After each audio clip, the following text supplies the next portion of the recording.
E aí pessoal, tudo bem? Hoje a gente vai tratar do problema que eu deixei no último vídeo. Esse é o nosso último vídeo da módulo de aplicações da diferenciação. Então, é o nosso segundo grande bloco de cálculo, né? Bom, então, sem mais delongas, vamos resolver o problema. Nosso problema era o seguinte: a gente tinha uma equação diferencial do tipo dy dx igual a ry, que r é uma constante, e essa equação ela descreve o crescimento de uma população de acordo com o seu tamanho, né? E essa segunda equação ela descreve o crescimento de uma população que se aproxima cada vez mais de um tamanho S, com S maior que zero. Essa segunda equação é dada para uma situação em que tem fatores limitantes, como por exemplo limite de comida, limite de espaço, né?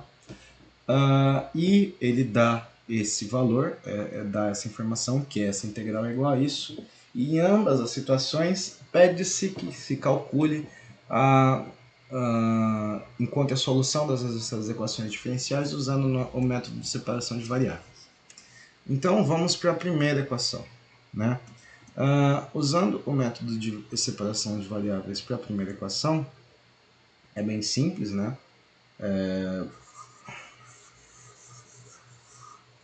Porque não tem variável em relação a x, né? X a gente só tem a diferencial. Então a gente tem que dy sobre y é igual a r dx, né? E, bom, o próximo passo do método de separação de variáveis é sempre integrar dos dois lados, né? A integral de dy sobre y é igual à integral de r dx. Só que esse r é constante, então eu posso colocar ele fora da integral, ok? E fica só isso. Essa integral vai nos dar a integral do logaritmo de natural do valor absoluto de y. Isso é igual a r vezes x, né? Mas isso acrescido de uma constante. A constante que é adicionada aqui eu já estou compensando nessa constante aqui, tá?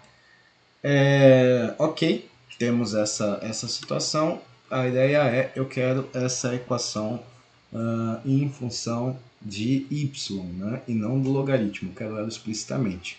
Então a consequência é, eu vou elevar dos dois lados em função da exponencial, né?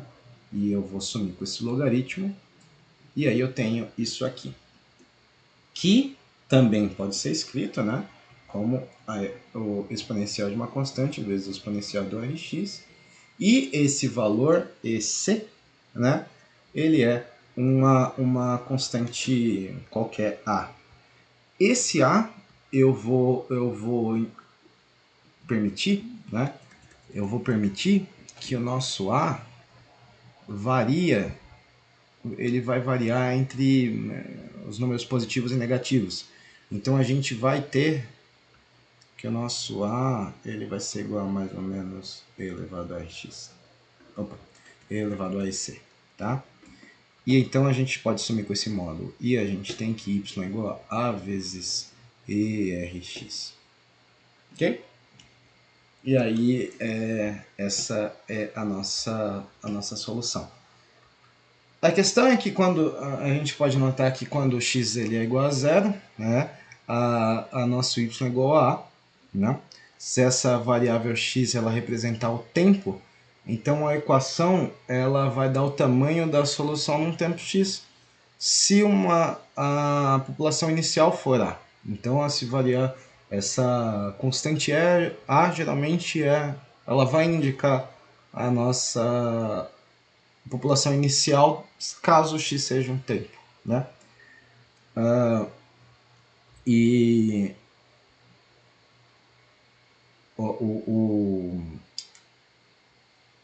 a taxa, né?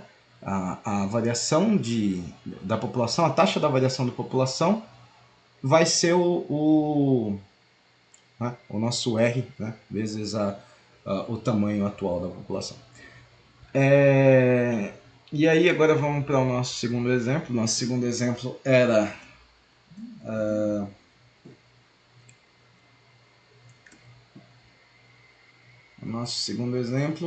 que a nossa função de y dx era ry, né? Vezes s menos y. Era isso. Então vamos pensar, né, sobre o que essa equação diz sobre a variação da população. Vamos notar, né, que esse negócio aqui, todo esse negócio aqui, ele é positivo, né, para os valores em que o y está entre 0 e s. Tá? E negativo em outros exemplos, em outras situações. Né? Se esse tamanho y da população é maior que s, ok? A nossa taxa de variação, o nosso dy dx, ele vai ser negativo. E a população vai diminuindo, né, com essa condição. A equação diferencial, ela vai, então, assim, faz sentido para o que a gente está imaginando. É uma função que está convergindo para o valor s. Tá? Essa diferencial ela também vai ser resolvida por separação de variáveis, como a gente pediu. Tá? Então, se a gente for resolver ela por separação de variáveis, a única dificuldade é que agora o nosso lado esquerdo, né, o nosso lado esquerdo, não sei porque eu coloquei um igual aqui, era a letra B. O nosso lado esquerdo, ele vai ser uma função um pouco mais complicada, mas o lado direito continua o mesmo. Ok? Isso aqui é o nosso lado esquerdo, e o nosso lado direito continua sendo r dx. Sem nenhum mistério. Né? Bom, a gente fez a diferencial. Então a gente pode escrever elas, colocar a integral dos dois lados para a gente ter a nossa função implícita, né, para o nosso x. E isso é igual a integral, vou colocar o r para fora, que o r é uma constante, a integral de dx. E o que é isso aqui? Bom, isso aqui é dado. Né? Então, sem mistérios, né? A gente eventualmente vai precisar calcular uma coisa mais ou menos com essa cara, mas a princípio é dado. Então, isso aqui é 1 sobre s vezes o ln de y sobre s menos y. Ok? E a constante eu vou compensar do outro lado. E isso aqui vai ser rx mais uma constante que já está compensada com a constante desse lado aqui. Bom? A ideia aqui vai ser exatamente a mesma, né? Eu vou sumir com esse 1 sobre s aqui, só para simplificar as coisas. Então eu vou ficar com ln de y vezes s menos y é igual a s vezes rx mais uma constante, ok? E para assumir com esse logaritmo dos dois lados, o que eu vou fazer vai ser exponenciar, ok? Eu vou exponenciar os dois lados, justamente para poder sumir com esse logaritmo e ter uma expressão mais amigável em termos de y. Né? Então eu vou ter que o módulo de y sobre s menos y é igual a exponencial de s. Então, a gente deixa amigável de um lado, mas o outro lado é um pouco mais feio. Né? E, de novo, eu vou usar aquele velho argumento que para assumir com o módulo eu vou pegar esse e elevado a sc, que é uma constante, e vou chamar de a, ou mais ou menos e elevado a sc eu vou chamar de a. Então, para eu sumir com esse módulo aqui, eu vou fazer s menos sobre s menos i é igual a vezes e elevado a srx. Ok? SRX. Ok. E aí, agora é álgebra, né? É puramente álgebra. A gente vai multiplicar os dois lados pelo termo de baixo, né, do denominador. Então a gente vai ter que y é igual a vezes e SRX vezes S menos Y. Isso aqui, então, y mais y vezes a elevado a e SRX. Isso tudo é igual a AS vezes e elevado a SRX.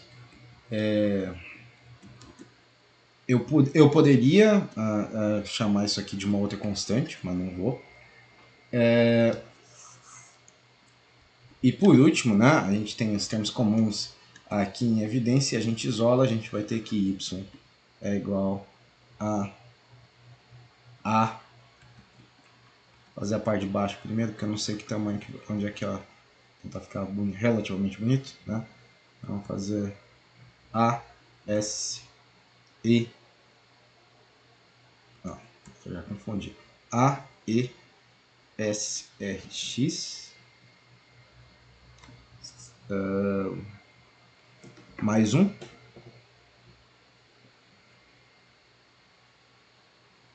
em cima A, S, E, S, R, X, tá?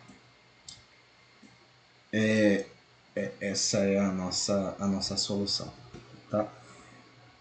Note que o valor de x, quando o nosso valor de x se aproxima do infinito, o y se aproxima de s, tá? A gente vai ter essa condição, né, que quando a gente for calcular os limites infinitos, tá? Certo? Quando a gente for olhar a situação para o nosso x muito grande, esse fator, né, vai se aproximar de S. Tá? A nossa análise original da equação diferencial sugere, né, que o valor de y vai aumentar quando ele está abaixo de S e diminuir quando ele está acima de S. Né? Isso não é surpreendente, né, quando a gente encontra que o valor de y tende, né, diretamente a esse valor S. Certo? Bom, esse foi o último vídeo do módulo de aplicações de equações diferenciais. Era isso por hoje e até o próximo vídeo. Tchau, tchau!